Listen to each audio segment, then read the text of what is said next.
तो देखो ध्यान, आगे हम लोग पढ़ेंगे हेनरी का नियम, हेनरीज लॉ। लिखो तुम्हें,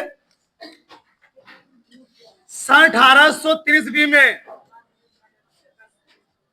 सन 1830 में हेनरी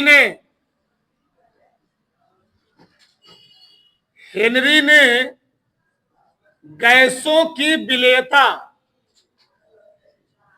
गैसों की विलेयता तथा उसके आंशिक दाब से संबंधित, उसके आंशिक दाब से संबंधित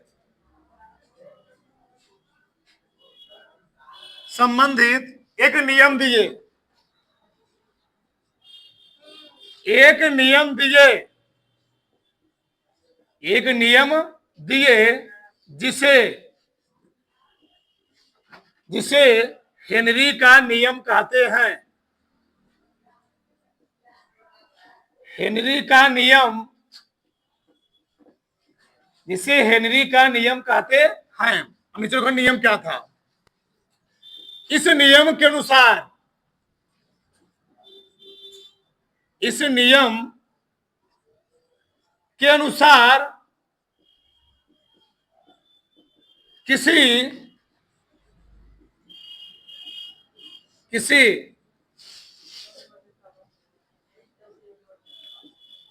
किसी गैस की द्रव में विलेयता, किसी गैस की द्रव में विलेयता उसके आंशिक दाब के, उसके आंशिक दाब के अनुक्रमानुपाती, उसके आंशिक दाब के अनुक्रमानुपाती, अनुक्रमानुपाती होती है। क्या लिखा जी? इस नियम के अनुसार किसी गैस की द्रव में विलेयता उसके आंशिक दाब क्या होती है? इस नियम के अनुसार किसी गैस की द्रव में विलेयता, किसी गैस की द्रव में विलेयता उसके आंशिक दाब क्या होती है? अनुक्रमानुपाती होती है। अब ध्यान समझ, देखो ये नियम क्या था, यानी द्रव में विलेयता जो है, द्रव में विलेयता आंशिक दाब के क्या है? आंशिक दाब के अनुक्रमानुपाती है।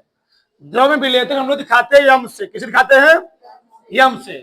आंशिक, हाँ, समाल यम से। और आंशिक दाब को पी से। इसको हटाएंगे तो क्या लगाएंगे? एक नियतांक लगाएंगे, के लगा दिया तो क्या आ गया? यम बराबर के इंटू पी। यम है, यम क्या है? द्रव की मात्रा। क्या है? द्रव की मात्रा। मैं लिख रहा हूं जहां जहां यम है द्रव की मात्रा, द्रव की मात्रा, ठीक।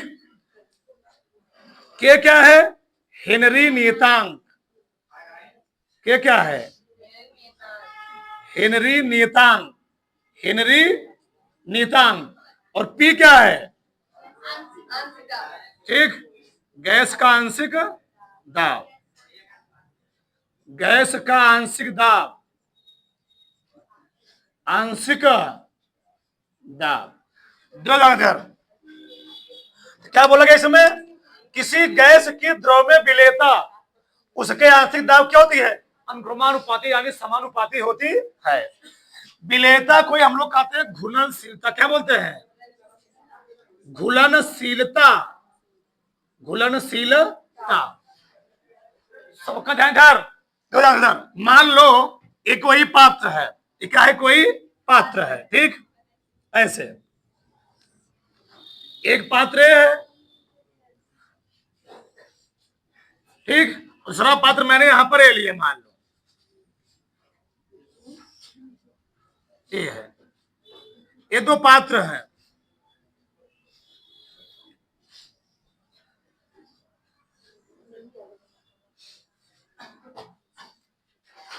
एक मिनट, दो पात्र है, ठीक है ना, दोनों क्या है, पात्र हैं।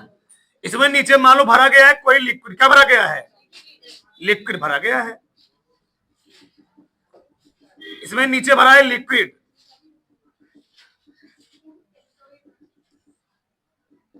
ठीक, यहां नीचे क्या भरा है, लिक्विड भरा है, कोई द्रव भरा, क्या भरा है, कोई द्रव भरा है, ठीक। यहां तक मान लो भरा है कोई द्रव, और यहां ऊपर मान लो भरा है गैस, क्या भरा हुआ है, गैस, ये गैस है, गैस है।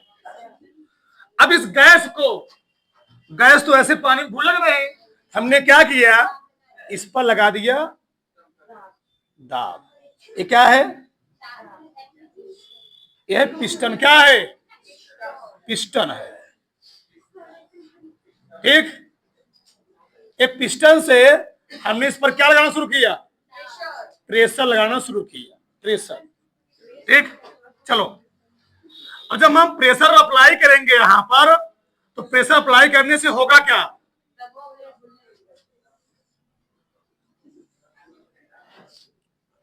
जो एक गैस यहां भरी हुई थी, जो एक गैस भरी हुई थी, वो धीरे धीरे द्रव में क्या हो जाएगी, घुलना शुरू हो जाएगी, सही है। जब इस पर प्रेशर लगाया जाएगा, तो ये जो गैस यहां थी, ये गैस है, ये क्या है, गैस है, और ये क्या है, द्रव है। ये गैस इस द्रव में घुलना शुरू हो जाएगी। कभी भी किसी द्रव में कोई गैस नॉर्मल समान अवस्था में घुलती नहीं है, वह गैस इस द्रव में तभी घुलेगी जब हमको बाहर से प्रेशर देना पड़ेगा। वह हम प्रेशर किसे देंगे, पिस्टन से, किसे देंगे, ये लगा है पिस्टन, पिस्टन पर हम लोग जब दाब अप्लाई करेंगे, जो गैस होता है, क्या होता है, जो गैस होता है वह द्रव में क्या करती है, घुलना शुरू होती है, यानी विलय होना शुरू आती है। घुलने का मतलब ये है, चाहे मैं बोलूं विलय होने लगे, विलय होने लगे, विलय होने लगे, चाहे मैं बोल दूं घुलने लगे, क्या कहने लगे, घुलने लगे या मिलने लगे उसमें ना, ठीक, घुलनशील हो जाए, तो यह पानी में हम लोग चीनी मिलाएंगे, नमक मिलाएंगे, आराम से घुल जाएगा। लेकिन उसी पानी में हम लोग गैस घोलेंगे तो आराम से घुलने वाला नहीं है। तो किसी गैस को किसी द्रव में घोलने के लिए हम लोग करते क्या है, ऊपर से प्रेशर अप्लाई करना पड़ता है, तभी जाकर वह गैस क्या होती है, घुलती है। और इसका दैनिक जीवन में बहुत ज्यादा यूज है, हर जगह। इतना खतरनाक नियम था ये हेनरी का नियम, इसका दैनिक जीवन में हर जगह क्या है, यूज है। कहां का यूज भी लिखवाएंगे, फिर समझो ध्यान से। तुम सोचो पहला नियम क्या है, जो कोल्ड ड्रिंक होता है, क्या होता है, जो कोल्ड ड्रिंक होता है, कोल्ड ड्रिंक के अंदर जब कोल्ड ड्रिंक बनता है, उसमें अंदर क्या होता है, लिक्विड होता है। अब लिक्विड के अंदर हम लोग क्या मिला देते हैं, कार्बन डाइऑक्साइड। अच्छा, प्रश्न उठता है कि कोल्ड ड्रिंक के अंदर हम लोग कार्बन डाइऑक्साइड मिलाते क्यों है। कार्बन डाइऑक्साइड कोल्ड ड्रिंक में इसलिए मिलाई जाती है, कोल्ड ड्रिंक में कार्बन डाइऑक्साइड मिलाने से होता क्या है, जब कार्बन डाइऑक्साइड कोल्ड ड्रिंक मिल जाती है तो एक अलग फ्लेवर मिलता है, क्या मिलता है, उसमें झाग बनते, क्या बनते हैं, उसमें झाग बनते हैं, और झाग से जो कोल्ड ड्रिंक की स्वादिष्टता होती क्या होती है, बढ़ जाती है। साथ साथ अगर हम कोल्ड ड्रिंक में कार्बन डाइऑक्साइड मिला देते हैं, तो कार्बन डाइऑक्साइड मिलाने से कोल्ड ड्रिंक की जो आयु होती है क्या होती है, बढ़ जाती है। यानी अगर हम उसमें मान लो कार्बन डाइऑक्साइड नहीं मिला है तो जल्दी खराब हो जाएगी, कार्बन डाइऑक्साइड मिलाते हैं क्या होती है, उसकी आयु बढ़ जाती है। उसको हम कई दिनों तक स्टोर करके रख सकते हैं। दूसरा कंडीशन हुआ, मैंने क्या पहला क्या बोला, उसमें CO2 इसलिए मिलाई जाती है, CO2 मिलाने से उसमें क्या बनते हैं, झाग बनते हैं, बुलबुले बनते हैं, और बुलबुले बनने से पीते समय क्या होता है, थोड़ा मजेदार लगता है। ठीक, एक कंडीशन हो गया। दूसरा कंडीशन क्या होता है, दूसरा यह होता है कि हम लोग उसमें CO2 इसलिए मिलाए, तो करता क्या है, CO2 मिलाने से उसकी आयु क्या होती है, बढ़ जाती है, जल्दी खराब नहीं होता है। अब समझा से, तो जो CO2 मिलाया गया, CO2 कैसे उसमें मिलाया गया, अब बोतल में कोल्ड ड्रिंक भर दिया गया। अब बोतल में कोल्ड ड्रिंक भरने के बाद होती है प्रेशर मशीन, होती है प्रेशर मशीन होती है। उस प्रेशर मशीन से गैस को हम लोग यहाँ पर पिस्टन लगा हुआ है, पिस्टन से यहां से गैस आएगी, इसको क्या करेगी, दबा देगी, क्या करेगी, दबा देगी, और बोतल में CO2 क्या हो जाएगी, भर जाएगी। इसलिए तुम लोग कोल्ड ड्रिंक भरो बोतल में ना, देखो उसको झटको और खोल दो किसी के ऊपर, देखो क्या होता है, पूरा क्या फैल जाएगा। क्यों, उसमें क्या होती है, CO2। वही नहीं, तुम्हारे घरों में जो आसपास दुकानें होंगी, जो तुम लोग खाते हो कुरकुरे वगैरह, उसमें क्या भरा होता है, कार्बन डाइऑक्साइड भी गैस होता है, नाइट्रोजन गैस भी होता है। इससे क्या होती है, पन्नी क्या होती है, अंदर रहेगा नहीं रहेगा, एक का मुंडा पूरा खत्म हो गया, अंदर इतना रहेगा, पूरा क्या रहेगा, फूला रहेगा। ठीक, तो उसमें क्या होती है, नाइट्रोजन या कार्बन डाइऑक्साइड गैस होती है। अगला क्या है, सुनो ध्यान से, तुम लोग देखते होगे, जो व्यक्ति समुद्र के अंदर जाते हैं, जो व्यक्ति समुद्र के अंदर जाते हैं, समुद्र के अंदर मान लो कोई व्यक्ति समुद्र के अंदर जा रहा है, जैसे मान लो भैया हम समानावस्था में धरती पर खड़े हैं, तो समानावस्था में धरती पर हमारे ऊपर वायुमंडलीय दाब कितना लग रहा है, 1 ATM, एक वायुमंडलीय दाब लग रहा है। लेकिन जब वही हम किसी समुद्र के अंदर जाते हैं, तो हमारे ऊपर जो वायुमंडलीय दाब होता है वह 1 ATM से बढ़ जाता है। 1 ATM से क्या होता है, अब बताओ, जब दाब बढ़ेगा तो गैस की विलेयता क्या हो जाएगी, ना गैस जल्दी घुलना शुरू हो जाएगी।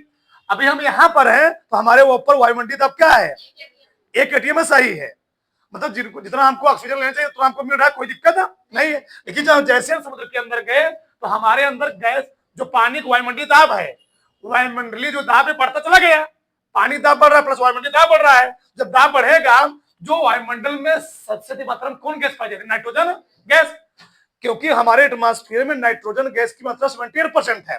तो जो व्यक्ति समुद्र के अंदर जा रहा है, वहां वायुमंडलीय दाब बढ़ रहा है, जैसे दाब बढ़ेगा तो जो गैस की विलेयता होगी, गैस की घुलने की जो विलेयता होगी द्रव में, वो क्या हो जाएगी, बढ़ जाएगी। यानी पानी में नाइट्रोजन गैस क्या ज्यादा घुली हुई है, तो नाइट्रोजन गैस पानी में ज्यादा घुली हुई है, तो हमारे शरीर के अंदर भी जब व्यक्ति पानी के अंदर जा रहा होगा, तो उसके अंदर भी नाइट्रोजन गैस मिलना कोशिकाओं में शुरू हो जाएगी। जब नाइट्रोजन गैस मिलना शुरू हो जाएगी, तो आदमी क्या होगा, दिक्कत होगा। वह आदमी जब क्या होता है, बाहर आता है, तो नाइट्रोजन की मात्रा क्या होती है, वायुमंडलीय दाब घटेगा, तो नाइट्रोजन मात्रा क्या होगी, घटेगी। तो कोशिकाओं में क्या होता है, जब नाइट्रोजन गैस निकल रहा होता है, तो कहां से निकल रहा होता है, समुद्र से बाहर निकल रहा होता है, तो नाइट्रोजन गैस रिलीज हो रहा होता है। उस कंडीशन में कोशिकाओं में बनते हैं बुलबुले, और बुलबुले बनने से उसको क्या होता है, बहुत बड़ा हरासमेंट होता है, दिक्कत होती है वहां पर। और ऐसे कंडीशन में अगर व्यक्ति समुद्र के अंदर से बहुत तेज से निकाला है ना, तो मर जाएगा वहां से। क्यों, प्रेशर बहुत अंदर जाता था, अब एक एक क्या बाहर आ गया, प्रेशर क्या हो गया, घट गया, तो इससे क्या हो जाएगा, आदमी का डेथ भी हो सकता है। इसीलिए कितने भी वायुमंडल में जो जहाजें होती हैं बहुत ऊंचाई पर नहीं जाती है, प्रेशर क्या होता है, घट जाता है एकाएक, और प्रेशर घटने से वहां पर क्या होती है, ब्लास्ट होने की संभावना ज्यादा होती है। इसीलिए इस चीज को इसमें बहुत क्या था, बहुत ज्यादा घटनाएं घट रही थी, इसलिए क्या किया गया, अब जो व्यक्ति समुद्र के अंदर जाते हैं, जो गोताखोर होते हैं, वो अपने साथ क्या लिए होते हैं, सिलेंडर, क्या लिए होते हैं, सिलेंडर। और सिलेंडर था समझना, उस सिलेंडर में 98% होता है हीलियम, क्या होता है, उसमें होता है 98% हीलियम, और 2% क्या होता है, ऑक्सीजन। क्या होता है, ऑक्सीजन। अब करते क्या है, ये हीलियम मानव के लिए खतरनाक नहीं होता, लाभदायक होता है। अब सिलेंडर में है 98% हीलियम है, 2% क्या है, ऑक्सीजन है। अब मान लो अंदर गया, नाइट्रोजन गैस घुल भी रहा है कि हमने क्या लिया हुआ, सिलेंडर लिया हुआ, सिलेंडर में कौन भरा हुआ, हीलियम और ऑक्सीजन। वो करते क्या है, हमारी मात्रा को मेंटेन करके रखे रहते हैं, हम सेफ बनाते हैं।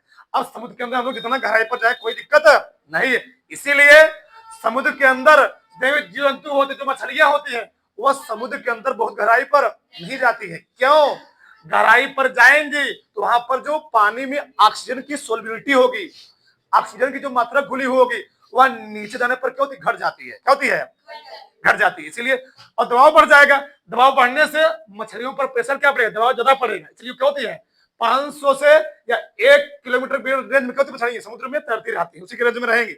उससे नीचे जाएंगे क्या हो जाएगा, मर जाएगी, दिक्कत, प्रेशर ज्यादा पड़ेगा। इसलिए जो समुद्र में क्या होती है, जहाजें होती है, मान लो सब मरीन हो गए, क्योंकि सब मरीन हो गए, वो भी बहुत डीपली नहीं जाती है, प्रेशर बहुत ज्यादा पड़ जाता पानी का, एक लिमिट में सब होते हैं। ये तो वो समुद्र केस में। वही मान लो कोई व्यक्ति कहाँ जा रहा हो, पहाड़ पर, कहाँ जा रहा हो, पहाड़ पर। तुम लोग जानते हो पहाड़ों पर जाने से, अब मान लो कोई व्यक्ति यहाँ खड़ा है, धरती है, मान लो ये धरती है, कोई व्यक्ति गया पहाड़ पर, पहाड़ तो ऊंचा हो गया, धरती तो ऊंचा हो गया, ये मान लो पहाड़ हो गया। अब जाकर कोई मिले यहाँ खड़ा हो गया, यहाँ मान लो खड़ा है, ठीक, और व्यक्ति यहाँ कहाँ खड़ा है, धरती पर, कहाँ खड़ा है, धरती पर खड़ा है। अब बताओ धरती पर जो व्यक्ति खड़ा है उसके ऊपर कितना दाब लग रहा है, 1 ATM। और जो यहाँ पर दाब व्यक्ति खड़ा उसके ऊपर दबाव क्या हो गया, घट गया। ऊपर जाने दाब क्या होता है, जब ऊपर जाने पर दाब घट गया। तो अभी जो व्यक्ति धरती पर था दाब सही था, दाब सही काम कर रहा है। जो धरती पर ऑक्सीजन मिल रहा है, नहीं हमारे जो फेफड़े में ऑक्सीजन जा रही है वो अच्छे तरीके से घुल जा रही है, हमको ऑक्सीजन मिल जा रही है, ठीक। लेकिन जो व्यक्ति का कहाँ जा रहा है, पहाड़ पे जा रहा है, वहां दाब घट गया। और दाब घटने से जो गैस की विलेयता होगी, यानी हमारे फेफड़े में जो गैस जा रही है उसकी घुलने की दर क्या हो जाएगी, क्या होगी। जब पहाड़ पे व्यक्ति गया तो जो गैस की विलेयता थी फेफड़े में घुलने की, रक्त में घुलने की, उसकी विलेयता क्या हो गई, घट गई। तो वहां पर व्यक्ति के मरने का चांस क्या होता है, ज्यादा होता है पहाड़ों पर। जैसे तुम लोग जाओगे माउंट एवरेस्ट पर ना, हमेशा लोग, कई लोगों का लाश पड़ा होता है, लोग उसको हटाया था साल भर में, बहुत सारी लाशें पड़ी होती वहां पर, लोग हटाते उसको साल भर में जाके हटाते वहां पर, ठीक। लोग ऐसे चले गए, वहां पर दबाव प्रेशर घट गया। जब प्रेशर घटा वहां पर ऑक्सीजन क्या हो गया, घट गया। आदमी क्या होता है वहां पर, मर जाता है। इसलिए बहुत सेफ्टी से लोग जाते हैं वहां पर, जाते क्या करें, अपने पास क्या ले लिए, सिलेंडर ले लिए। अब सिलेंडर लेकर वहां जाएंगे तो दाब क्या रहेगा, मान लो ऑक्सीजन घटेगा भी, हम लोग क्या करते हैं ऑक्सीजन मात्रा क्या करते हैं, मेंटेन कर लेते हैं।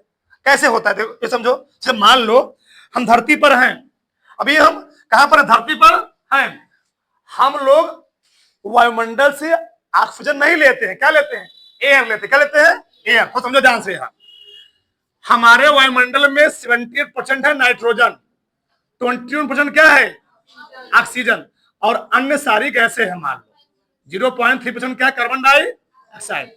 ए नाइट्रोजन, ए O2, ये क्या है, ए है CO2। मान लो ये हम लोग लेते हैं, यानी लिए हम लोग इसको लिए, और निकालते कितना है, निष्कासित कितना करते हैं, निष्कासित। नाइट्रोजन लेते हैं 78% हम लोग, और निकाल देते हैं पूरा, क्योंकि हमारे शरीर के लिए क्या लाभदायक। लेकिन ऑक्सीजन लेते हैं 21%, लेकिन निकालते कितना है, 17%। कार्बन डाइऑक्साइड लिए 0.03%, लेकिन हम लोग छोड़ते कितना है, 4%। तो क्या रहा है, यहाँ पर हम लोग वायुमंडल से लिए एयर, ना कि ऑक्सीजन। उस एयर में था nitrogen, oxygen, carbon dioxide. Nitrogen हमने लिया, हमारे फेफड़े में नाइट्रोजन गया 78%, लेकिन फेफड़े ने कहा नहीं, तो हमारे लिए सहायक, तो हमारे लिए लाभदायक नहीं, पूरा निकाल दिया पूरा। जो ऑक्सीजन आया फेफड़े में होता है वायु कोष्ठक, उसको कहते हैं, क्या बोलते हैं इसको, एलोबियोली। क्या बोलते हैं, एल्बियोली ना जी, पढ़े होगे। इसको बोलते हैं वायु कोष्ठक। क्या बोलते हैं, वायु कोष्ठक। ये वायु कोष्ठक जो फेफड़े में है, ये अरबों की संख्या में होता है। छोटे छोटे कुपिकाएं होती, नलियां होती, कोष्ठक होते हैं। ये होता है, करती क्या है, इनका हमारे फेफड़े के अंदर बड़ा खतरनाक रोल होता है। जो कैसे, जब हम लोग एयर लिए, ये तो बाहर चला गया, जो ऑक्सीजन 21% आया, ये जो एलुबियोली है, ये करती क्या, जो वायु कोष्ठक है, ये करते क्या है, जो ऑक्सीजन 21% आया हुआ है उसमें से 4% ऑक्सीजन को रोक लेती है। इस कोष्ठक में क्या होता है, 4% ऑक्सीजन क्या होता है, फंस जाता है। और फंसने से तुम लोग जानते हो हमारे फेफड़े के अंदर क्या होता है, हम सांस ले रहे हैं, एक बार फेफड़ा हमारा क्या हो रहा है, ऊपर जा, एक बार क्या हो रहा है, एक बार फैल रहा है, एक बार क्या हो रहा है, सिकुड़ रहा है। फेफड़ा हमारा फैल रहा है, सिकुड़ रहा है, और सिकुड़ते समय क्योंकि अब वायु कोष्ठक के अंदर ऑक्सीजन आ चुकी है, अब उस ऑक्सीजन को ब्लड में घोलना है। वह जो ऑक्सीजन फेफड़े के अंदर वायु कोष्ठक में आ चुका है, उस ऑक्सीजन गैस को ब्लड में घोलना है, नलियों में ले जाना है, धमनी शिरा में ले जाना है। तो करती क्या है, ये जो वायु कोष्ठक है हमारे फेफड़े पर दाब पड़ता है, फेफड़ा फैल रहा है, फिर क्यों रहा है, सिकुड़ रहा है। तो फेफड़े के सिकुड़ते समय इस वायु कोष्ठक पर पड़ता है प्रेशर।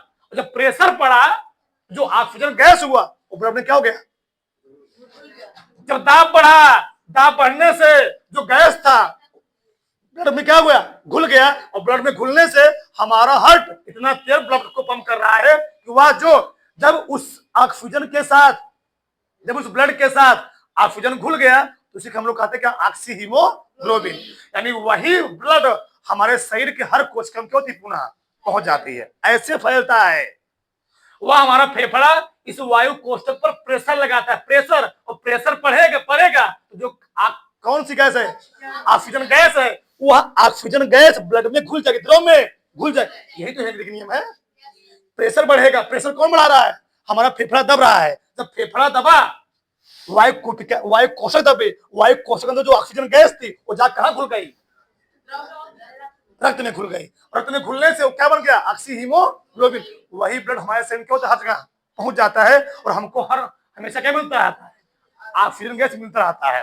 अब कार्बन डाइऑक्साइड लिए इतना कि छोड़े तना, हम चल रहे हैं, बोल रहे हैं, हमारे शरीर के हर अंदर से कार्बन डाइऑक्साइड लेते इतना है कि छोटे इतना है 4%। हमारे मुंह से, अंग से, पार्ट हर जगह निकल रहे हैं, CO2 गैस निकल रहे हैं, तो हम लोग छोटे इतना है हर जगह। कोशिकाएं क्या हो रही, बहुत सारी हमारी डैमेज हो रही है। कोशिकाएं मरने से क्या निकलती है? Carbon dioxide. तो लेते इतना तो छोटे इतना है 4%। ये भी क्या है? हेनरी का नियम। तो आप समझ आया ना? यानी इतना ज्यादा प्रेशर बढ़ाओगे, कोई भी गैस द्रव में उतना क्या होगा? ज्यादा घुलेगी। और प्रेशर नहीं बढ़ेगा तो कोई भी गैस द्रव में घुलने वाली इन्हें कि चीनी और नमक की तरह पानी में घुल जाए तुरंत है। गैस है, गैस समान रूप में पानी में घुलने वाली नहीं है, उसको प्रेशर देना पड़ता था क्योंकि पानी में घुलेगी। बस में ना? तो हेनरी का नियम क्या है? हेनरी का नियम यही बताता है अगर किसी गैस को द्रव में घोलना है तो भैया आपको गैस के ऊपर क्या अप्लाई करना पड़ेगा? दाब लगाना पड़ेगा, तब जाके वह गैस कब द्रव में घुलेगी। अब आया ना अच्छे से? इसको उतारो, फिर आगे चलते हैं, हम आते हैं एक सर पूरा। चलो आगे देखो, अगला हेनरी के नियम की सीमाएं। क्या जी? हेनरी के नियम की सीमाएं, लिमिटेशंस ऑफ हेनरीज लॉ। देखो, जिसे हम लोग पढ़े थे आदर्श गैस समीकरण, तो आदर्श गैस समीकरण हर जगह लागू नहीं होता है, ठीक? उसी प्रकार से हेनरी का नियम भी हर जगह लागू नहीं होगा। पहला क्या नियम है? यह नियम केवल आदर्श गैस के लिए मान्य है। मतलब वह गैस कैसी हो चाहिए? अगर वह गैस आदर्श है, आदर्श गैस मतलब यह है ऐसी गैस जो समान अवस्था में बायल चार्ल्स के नियमों का पालन करे, उसको हम लोग कहते क्या है? आदर्श गैस। मतलब जिस पर समान ताप दाब पर कोई प्रभाव नहीं पड़ता है, उसको हम लोग कहते क्या है? आदर्श गैस। ठीक? ऐसी गैस जिस पर ताप दाब क्षमता का कोई प्रभाव ना पड़े, उसको हम लोग कहते क्या है? आदर्श। ऐसा संभव नहीं है, हम लोग कल्पना करते हैं। आज तक तुम लोग जानते होंगे भगवान राम को भी आदर्श नहीं माना गया है। भगवान राम क्या माना गया? पुरुषोत्तम माना गया। क्यों? आदर्श कोई हो नहीं सकता है। मान लो आदर्श मतलब क्या है? मान लो सड़क पर जा रहे हो, हमको कोई गरिया दे या हमको कोई मार दे, हमारे चलते रहेंगे, कोई परवाह नहीं करेंगे। हाँ, गांधी जी हो गए हो, वे गांधी जी ऐसे नहीं थे, कोई मार तो नहीं बोलोगे क्या? ठीक? तुम सड़क पर जाए तुमको कोई थरिया दे तो बोलोगे नहीं? अगर बोल दिए आधा से नियम फेल कर गए। आगे देखते जाए। भगवान सुनो पहले, भगवान राम भी क्रोधित हुए थे। ठीक? कहा? जब समुद्र पार कर रहे तो वहां भी क्या हुआ? बिने न मानत जड़क जड़क गए 3 दिन बीत, बोले राम सकोप तब भयभीन होए ना प्रीत। वहां भी गुस्सा है, हर जगह गुस्सा है। उनको आदर्श नहीं बोला गया, क्या बोला गया? पुरुषोत्तम बोला गया। पुरुषों में सबसे उत्तम। आगे, इसमें विलयन का ताप बहुत कम नहीं होना चाहिए। मतलब विलयन कहना क्या चाह रहा है? विलयन का ताप नियत होना चाहिए, वो भी बहुत ज्यादा होना चाहिए। बहुत कम नहीं, मतलब बहुत ही ज्यादा हो। अगर विलयन का ताप बहुत ज्यादा रहेगा ना, जो गैस की विलेयता है वह पानी में जल्दी जल्दी घुलेगी। वही क्या है? अगर ठंडा है पानी, विलयन का ठंडा है तो गैस उतना जल्दी घुल नहीं पाएगी। और विलयन गर्म रहेगा ना, जो गैस होगी वो जल्दी जल्दी क्या जाएगी? घुल जाएगी।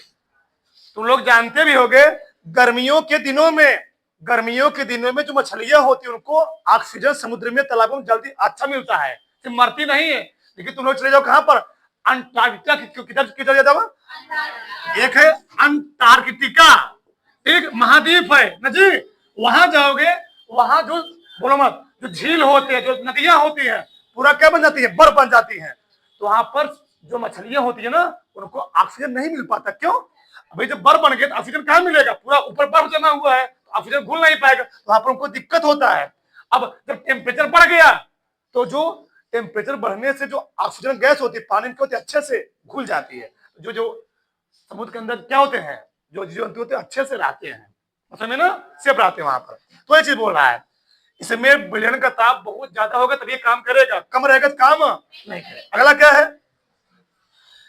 गैस की विलेयता बहुत अधिक नहीं होनी चाहिए। मतलब कैसे, मान लो ये कहना क्या चाह रहा है, देखो इधर मान लो विलायक तो पानी तो होगा ही, मान लो गैस की विलेयता बोल, मान लो उसमें मैंने मिला दिया अमोनिया, क्या मिला दिया, अमोनिया। मान लो हमने किसी विलायक में क्या मिला दिया, अमोनिया गैस। अब उस विलयन में क्या होगा, पानी है, ये पानी अमोनिया से क्रिया कर क्या बना लेगा, क्या बनाएगा, NH4 ना, ठीक, क्या बना लेगा, OH, ठीक, NH कितना बन गया, सही है ना जी, ठीक,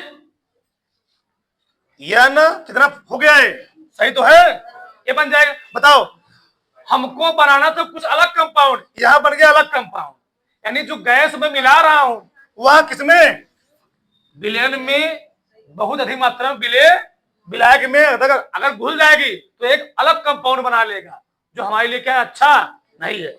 मतलब बहुत अधिक मात्रा में गैस उसमें घुलनी नहीं चाहिए, समझो ना, ठीक। अगला क्या है, विलायक में विलय नहीं हो चाहिए, विलायक में विलय, वही बात है, मतलब बहुत अधिक मात्रा में घुलना नहीं चाहिए, घुल जाए तो दिक्कत करेगा, वो अलग कंपाउंड बना लेगा, वहां पर बनाना चाहिए।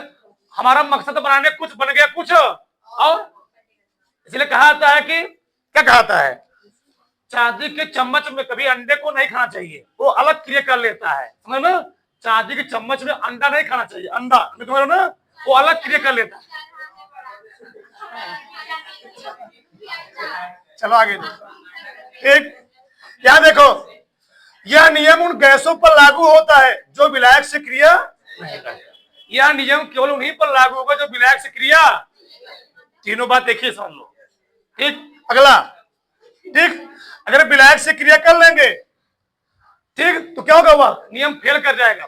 हमको यहाँ पर लिखना चाहिए था, जो विलय हो विलायक में विलय नहीं चाहिए, मतलब विलायक में वियोजित नहीं चाहिए। मान लो हमने मिला दिया हाइड्रोक्लोरिक अम्ल, वह हाइड्रोक्लोरिक अम्ल पानी में मिलते क्या बना लिया, H+ और Cl-, मतलब ऐसा विलय मिलाओ वह विलय विलायक में वियोजित भी ना हो। अगर विलय विलायक में वियोजित हो गया तो जो हमारा मकसद तो बनने वाला वो वहां पर अलग कंपाउंड क्रिएट करने लगेगा, तो वहां पे नियम क्या कर जाएगा, फेल कर जाएगा, यानी विलय विलायक में वियोजित नहीं हो चाहिए, मतलब यही है।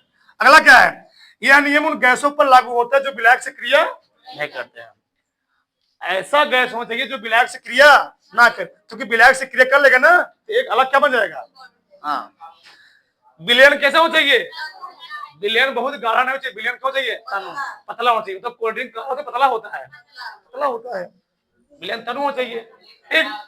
आगे, विलय की मात्रा क्या होती है, विलय की मात्रा विलायक से कम होनी चाहिए ना जी, विलय की मात्रा विलायक से कम, नहीं कि विलय ज्यादा हो गया विलायक क्या हो गया, कम हो गया, तो वहां पर शांत विलयन बन जाएगा। विलय कैसा होना चाहिए, कम होना चाहिए। ये है हेरेनिक नियम की सीमाएं। तो किसी कोई डाउट करो, इसको टाल लो।